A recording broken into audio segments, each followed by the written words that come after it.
1941년 12월 7일 일본 해군이 진주만을 기습하면서 미 태평양 함대에 큰 타격을 입히자마자 거의 동시에 일본 육군과 일본 해군이 남방작전을 기습적으로 시작해서 이 지역에 미군과 영국군을 공격합니다. 일본군은 파죽지세로 동남아의 자원지대를 점령하고 있었는데 이 기간 동안에 하늘을 지배하고 있었던 전투기가 있었습니다. 이 전투기는 태평양 전쟁의 초기 몇 개월 동안 미군 조종사들에게 공포의 존재로 각인되고 있었던 영식 함상 전투기 제로센이었죠. 수년간의 중일 전쟁을 통해서 실전 경험을 쌓았던 베테랑 조종사들이 탑승한 제로 전투기는 전쟁의 시작과 함께 태평양의 하늘을 지배하며 용명을 떨치고 있었습니다.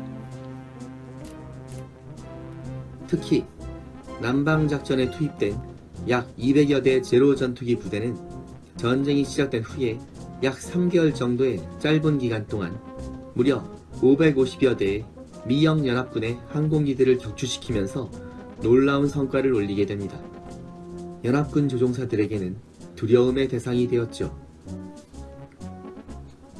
이 당시에 필리핀 주둔 미군이나 동남아 주둔 영국군의 경우에는 전쟁의 위험이 낮을 것으로 예상했기 때문에 시대에 한참 뒤떨어진 2선급의 구식 전투기들을 장비하고 있었는데 한참 전에 현역에서 물러났어야 할 정도였던 F-2A 버팔로와 P-36 호크 전투기가 상당수 배치되어 있었으며 비교적 신형이었던 미 육군 항공대의 P-45 호크와 영국 공군의 호크 허리케인이 수십 대 정도 배치되어 있었습니다.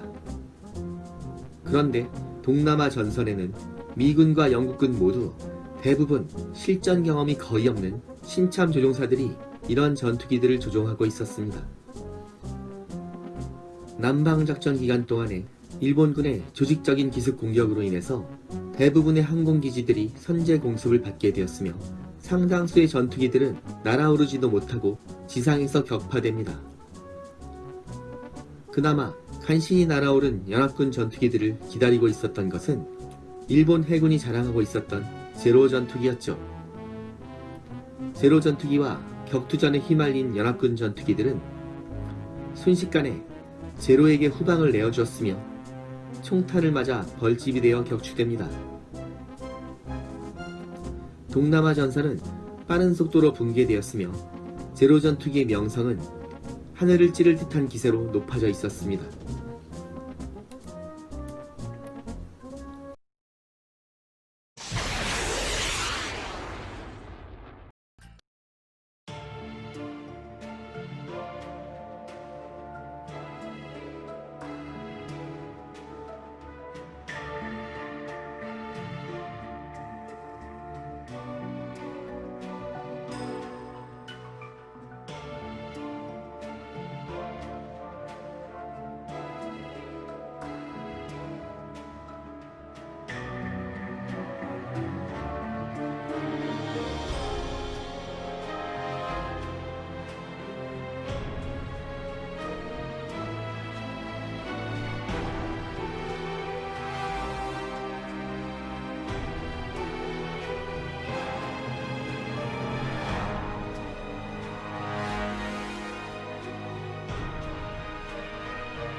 일본군의 남방작전에서는 일본 육군 항공대의 신형 전투기 Ki-43 하야부사가 최전선에 투입돼서 미영 연합군의 전투기들을 상대로 큰 전과를 올리고 있었는데 이 전투기도 해군의 제로센과 비슷한 성능을 가지고 있었으며 이 무렵 일본 육군 항공대는 신형 전투기였던 하야부사의 존재를 군사 기밀로 하고 있었기 때문에 연합군 조종사들은 하야부사와 교전하는 경우에도 제로센으로 오인하는 경우가 많았다고 합니다.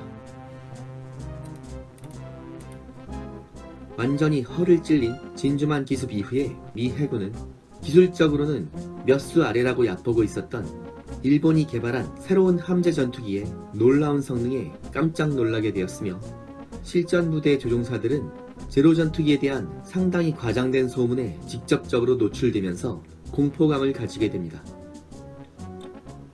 하지만 태평양의 하늘에서 적수가 없을 것 같았던 제로 전투기도 운명의 라이벌을 만나게 되는데, 그것은 바로 미 해군의 주력 함상 전투기였던 F4F 와일드캣이었습니다. 1942년 5월 4일부터 8일까지 양측의 기동 함대가 일진일퇴 공방전을 벌였던 하노이 해전에서 드디어 두 전투기는 처음 만나게 됩니다. 두 전투기 간의 공중전에서 와일드캣 6대가 격추되고 제로 전투기는 2대가 격추되면서 제로 전투기가 우세를 보이기도 했지만 완전하게 제공권을 장악하지는 못했기 때문에 와일드캣 조종사들도 제로의 방어망을 뚫고 99식 함상 폭격기와 97식 함상 공격기들을 상당수 격추시키면서 맹활약합니다. 제로의 호위가 없는 상태에서 일본 함재기들이 와일드캣을 만나게 되면 앉아있는 오리 신세가 돼버렸죠.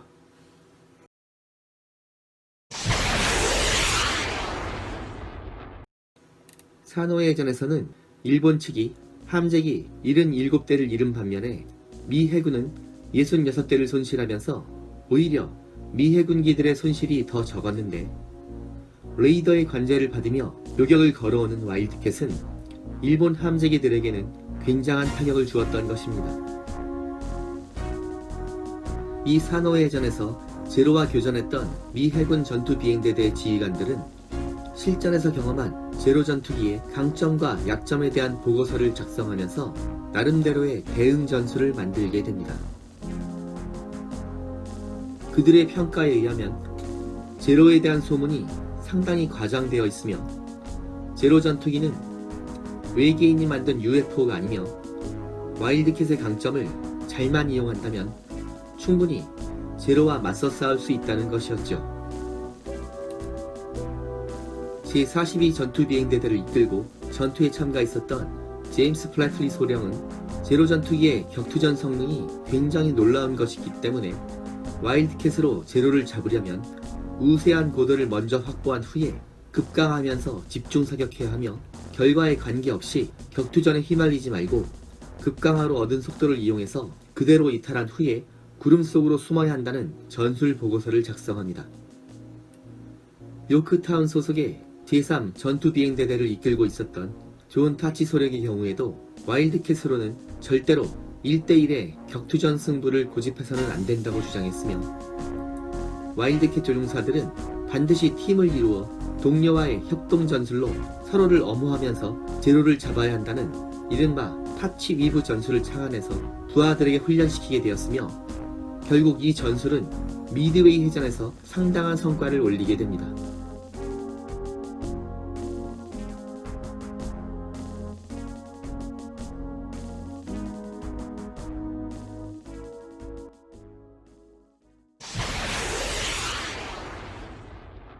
미군의 베테랑 조종사들이 전투 경험을 통해서 내린 결론은 다음과 같았습니다.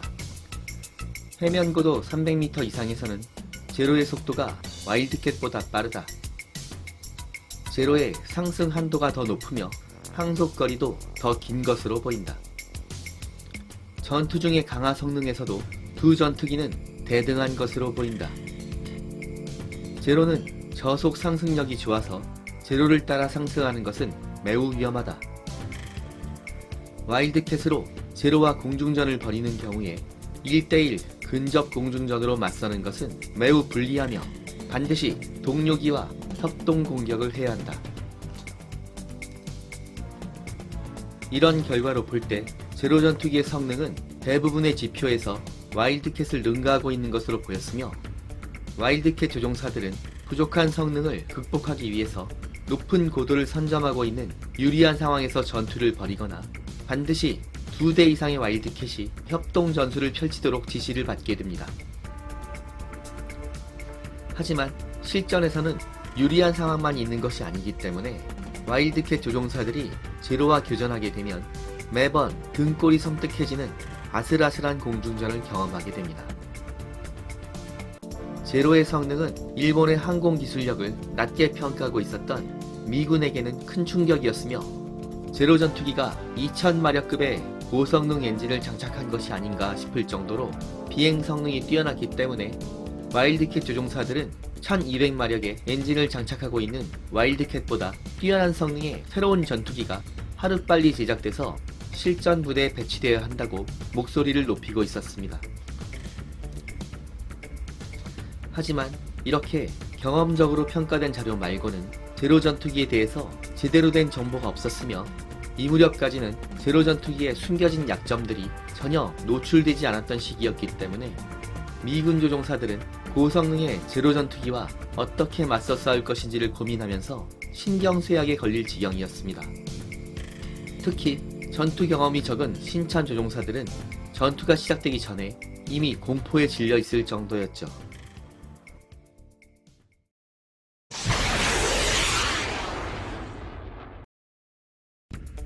과연 미군은 제로 전투기의 실체를 언제쯤 알게 될까요? 제로 전투기와 와일드캣의 이야기는 다음 회로 이어집니다. 여기는 밀리터리 항공의 잡학 채널 불타는 하늘입니다.